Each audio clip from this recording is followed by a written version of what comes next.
Let's turn now to that third story, which is Les Moonves at CBS. There is a New York Times report out that if you haven't read it, it's really appalling. No one comes out well in this report except maybe a woman partner from Covington and Burling who blew the whistle in the end.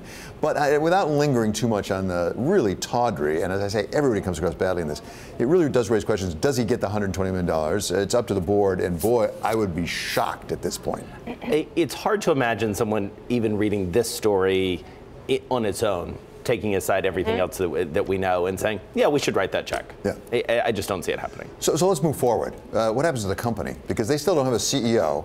There's talks about maybe Strauss Zelnick, the new chairman, maybe taking over, maybe merging it with Viacom, something that's been discussed. Right.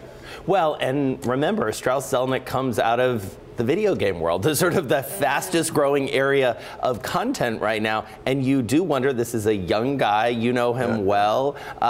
He, has a lot of ambition and certainly has a different take on the media world than certainly some of the old guard media, right? Well, but at the same time, he is absolutely Take-Two, very, very successful. There's even talk about merging that into merged Viacom and CBS. But beyond that, you have to remember back when he was a very young man, he was the first head of entertainment for Fox under Barry Diller. Yeah. So he's actually done a job very much like what Les Moonves has done. He knows the entertainment industry, the television industry. And Les Moonves did a great job with programming at CBS. So the big question is, when he was out, it was like, well, who's going to be the big programmer? Right. So you could argue that someone would want that and job. And Strauss knows that world. Right. He knows the programming world very, very well.